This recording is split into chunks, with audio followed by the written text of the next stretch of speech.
Mayor Marty Walsh in the LTR Pop Quiz. Question 3. The Sumner Tunnel is named for William H. Sumner. What is his historic claim to fame? And we'll give you a hint. Starting in 1833, he developed Noddle's Island, which is what part of Boston today? Noddle's Island.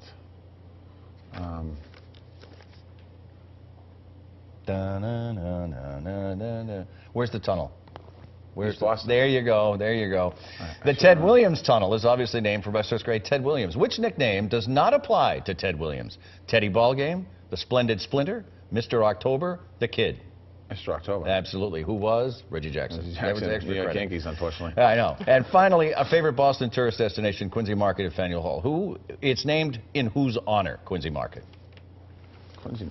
John Quincy Adams. Josiah Quincy III. He was Boston's second mayor, and like you, was former state rep. Yeah. He was also the 16th president of Harvard. That I did not know. I learned that. Does that mean I might be the president of Harvard someday? Yeah, I can see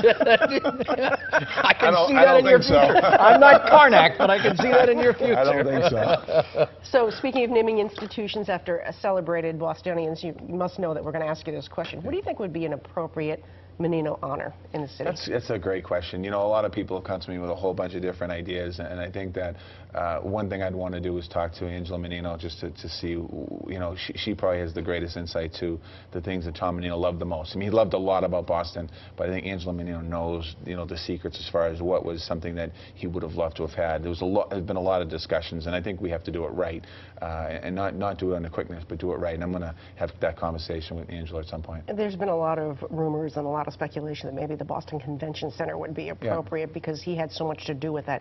What do you think? Is that a good idea? I think it's okay. I think there's a better naming potential for Tom Menino than the Convention Center. I think there's something that we... Do you have something in your mind? No, not necessarily. Not necessarily. But I just think the Convention Center is great. It's a building. It does well, and it's part of the Innovation District in South Boston waterfront.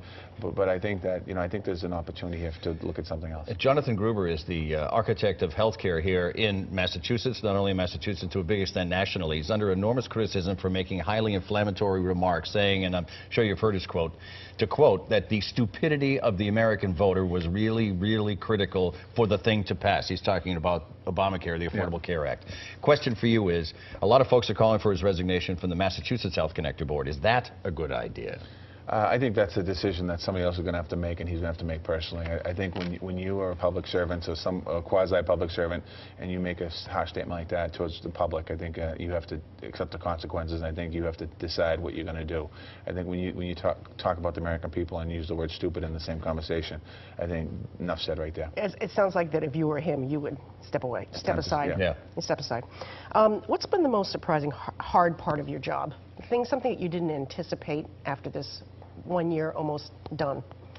I think probably, you know, there's been a couple occasions, probably the loss of the 2 firefighters, not fully anticipating that and understanding that, you know, knowing that there's families behind them, and you know, one of the firefighters that died had young children. Another firefighter was very active in the Big Brothers movement, and his family, and you know, just being around that from the beginning and kind of seeing it from literally standing on the street on Beacon Street that day all the way through is probably one of the hardest things.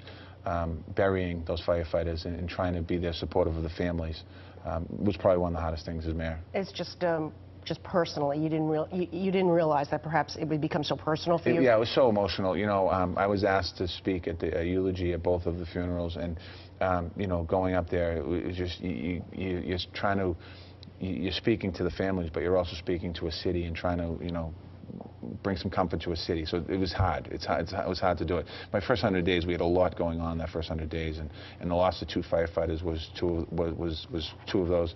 Also, we lost a 9-year-old boy who had been shot in Roxbury. That was a very difficult phone call. And we lost a 28-year-old police officer with an aneurysm. So we've had a lot of tragedy very early on. And then when you think about the marathon bombing and the 1 year of the marathon bombing, that was difficult until I saw the spirit of the victims and the survivors, and just their courage, and they really did lift the city up. I want to ask you this question, and I understand your health is your own private issue, but how are you feeling? Oh, I'm fine. You're okay? Yeah, fine. You know, a few stones, we're okay. A few stones. It's kidney stones. I was in pain, don't get me wrong, but we're fine. Thanksgiving is where, by the way? My mother's. Your mother's? Are you a cooker or are you a cleaner? What do you do? I'm going to clean. My Yeah. mother's going to cook. She won't Yeah. let anyone near the kitchen. Yeah. I'm going to watch 2 football games back to back, and Yeah. then I'll be home for the 3rd football game.